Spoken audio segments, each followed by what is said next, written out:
You know, this G20 is also about a personal and a political statement, the way it has been articulated, the way the government has built a narrative, the way serving bureaucrats, serving ministers have spoken on this issue. It's married to the politics of a global hope, not a domestic hope, one.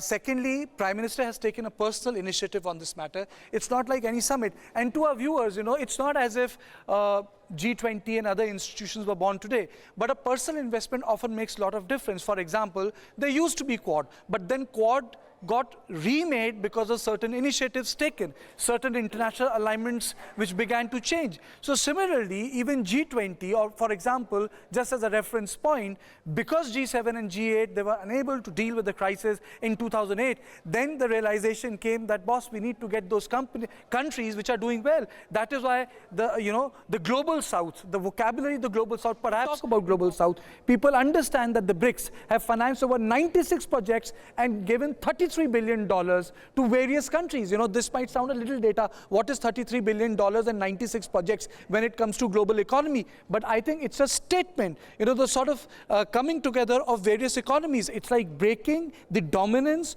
of the northern hemisphere. It's like other countries, post-colonial nations, taking a place in the sun. So coming back to the issue of Prime Minister, the issue at large is, how has Mr. Sachdev, Prime Minister, impacted, changed, and reimagined G20? Interesting question. It's not only reimagined G20. I would think, and my view is that the world of today is at a crux where the world is under reconstruction.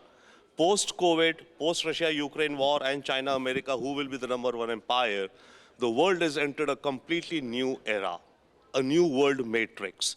At this point, a leadership, of course a charismatic leadership, thought leadership, backed with India's legacy, is the potent mix which Prime Minister is carrying forth and putting out.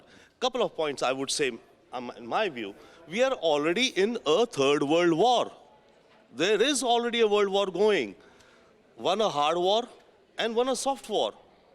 And this soft war is preparing for another fourth world war between China, Taiwan. But sir, isn't this the Western terminology when they say that there is another Cold War and pick sides? Sure, it may be Western, but it's my terminology that it's not another world war, Cold War. I'm saying it's not a Cold War, it is a world war. What else can you expect? Russia, its entire half foreign reserves confiscated, right? Russia totally thrown out of the world order, told that you do not belong to the world at all, cultural out, sports out, everything out. So the entire trend with the Russia-Ukraine war is that. One.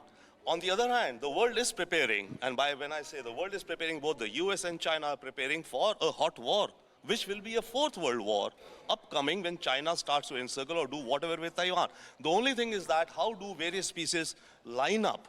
And at this juncture, therefore, be it the global south or let's say the rest of the world, you know, who are not into hard blocks, how do we navigate this whole scenario at the same common sense to all these warring partners to avoid these wars and chart for human development in this globe?